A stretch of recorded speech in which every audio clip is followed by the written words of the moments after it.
द्या. हे वर्ष मोठं काम होणार आहे लक्षात राहील. आज वडगाव शिरी आणि खराडी भागामध्ये सर्व नंबर 25 आणि 26 या ठिकाणी 110 गुंठ्यामध्ये डॉग पार्क प्लेग्राऊंडचं भूमिपूजन झालं या ठिकाणी जाहीर करतो. आणि या डॉग पार्कचं कुतूहल बऱ्याच लोकांना आहे. काही लोकांना शंका आहे की नेमकं काय होणार आहे, त्रास होणार आहे की काय होणार आहे, उपद्रव आहे, असं काही नाहीये. सगळ्यात महत्वाचा विषय, पुणे शहरामध्ये पहिल्यांदा आणि महाराष्ट्रामध्ये सगळ्यात मोठं डॉग पार्कची संकल्पना खाते प्रमुख बोराटे मॅडम आरोग्य प्रमुख असतील आणि त्याच्यानंतर फुंदे भोसले मॅडम या ठिकाणी आलेले, त्यांच्या हस्ते भूमिपूजन या ठिकाणी झाले. हा संपूर्ण जागा मिळवण्यापासून हा प्रवास ते आतापर्यंत हा सर्व प्रवास फुंदे मॅडम बोराटे मॅडम आणि मी स्वतः या ठिकाणी केलेला आहे. आणि ह्याच्यामध्ये आता जवळजवळ 1.5 ते 2 कोटी रुपयाचे या ठिकाणी बजेट आहे या वर्षीचं. आणि त्याच्यानंतर प्लॅटफॉर्म जो तयार करायचा असतो त्या प्लॅटफॉर्म करण्याची तयारी मागच 2-3 दिवसापासून चालू झालेली या ठिकाणी. आता तुम्ही पाहता या ठिकाणी रस्ता असेल, ड्रेनेज असेल, पाण्याची लाईन असेल आणि आता कमानीचा बोर्ड सुद्धा या ठिकाणी 2-4 दिवसामध्ये बसेल.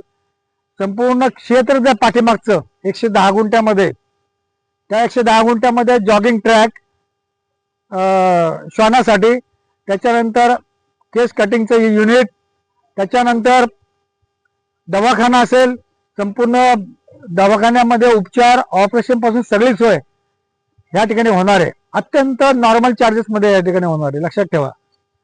आणि श्वानाचं पाळणाघर ह्या ठिकाणी होणार आहे. म्हणजे तुम्ही जर बाहेर गेला 4 दिवस तर 2 कुत्रे तुमचे आणून सोडून अत्यंत नॉर्मल पैशामध्ये या ठिकाणी होऊ शकतं. ही संपूर्ण पुणे शहरामध्ये आणि बाकीच्या ठिकाणी कुठेच नाहीये. त्याच्यानंतर या ठिकाणी ह्याच्यामध्ये स्विमिंग टँकचं सुद्धा आपण प्लॅनिंग या ठिकाणी केलेलं आहे. स्विमिंग टँकेमध्ये कुत्र्याला या ठिकाणी संपूर्ण त्याचा व्यायाम झाला पाहिजे, त्याची स्वच्छता झाली पाहिजे असं या ठिकाणी केलेलं आहे. पुणे शहरामध्ये कुत्रे घेऊन फिरताना फुटपाथवरती असेल, रस्त्यावरती असेल, ते प्राथमिक विधी करतात. प्राथमिक विधी केल्यानंतर ती घाण असते, ती घाण उचलण्यासाठी महानगरपालिकेकडे किंवा इतर संस्थेकडे कोणाकडे या ठिकाणी सोय नाही. ती घाण काढायची कोणी? आता घाण बत्ता जो मिळणारे जे मेहतर समाजाचे लोक होते ते तर राहिलेच ना. आता त्यांची पिढी जी होती ना नवीन, आता ती नको म्हणतात काढायला. हे पण तुम्हाला सांगू इच्छितो, कुणी तयार नाही काम करायला. मेहतर समाजाचे असू द्या किंवा इतर कोणत्या समाजाचे असू द्या, पण तयार होत नाही. म्हणून ही संपूर्ण प्रातिनिधिक करताना शौचालय त्यांनी केल्यानंतर इथं आणल्यानंतर त्याला सवय लावायची, ते बाबा त्या टायमामध्ये शौचालय या ठिकाणी होईल. आणि त्या शौचालयामध्ये रिसायकलिंग होणार, मग त्याचं खत बनणार. कुत्र्यापासून जे विष्ठा असते त्या विष्ठेचं खत बनणार आणि त्याचं प्रोसेसिंग होणार, हे लक्षात ठेवा. अत्यंत बारकाईनं या ठिकाणी प्लॅनिंग मध्ये आपण सगळ्या गोष्टी घेतलेल्या आहेत. आणि मला वाटतं संपूर्ण नागरिक, वडगाव शिरी खराडीचे नागरिक, आजूबाजूचा संपूर्ण परिसर, हे सर्व नागरिक या प्रोजेक्टला नक्कीच सहकार्य करतील. आणि ज्यांना समजलं नसेल त्यांनी समजून घ्यायची कृपा करावी. याच्या अगोदर मी मुद्दामून खात्री करतो आणि सांगतो, ज्याला शंका आहे त्या शंकेचं निरसन मी करतो. या ठिकाणी रिझर्वेशन जे पडलं होतं काही भागामध्ये 20 गुंठ्यामध्ये पडलं होतं रिझर्वेशन.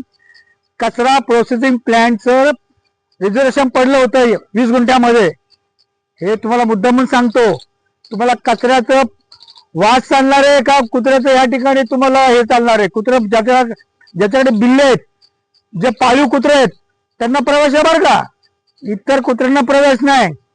काही लोकांनी प्रश्न विचारला की भटके कुत्रा आणून सोडणार, हे आणून सोडणार, असं काही नाहीये.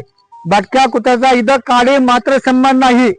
जे पाळीव कुत्रे ज्याकडे लायसन आहेत अशा नागरिकांच्या कुत्र्यांनाच या ठिकाणी परमिशन असेल, असं मी खाते प्रमुखांच्या समोर या ठिकाणी सांगू इच्छितो. शंका असेल त्यांनी अजून कोणाची शंका असेल मला विचारावं आणि आता पुणे मॅडमला महानगरपालिकेमध्ये जाऊन विचारावं असं मी तुम्हाला सांगू इच्छितो. परंतु चांगलं काम चाललेलं आहे, या कामाला सहकार्य करा असं मी सर्व नागरिकांना विनंती करतो आणि या ठिकाणी थांबतो. जय हिंद.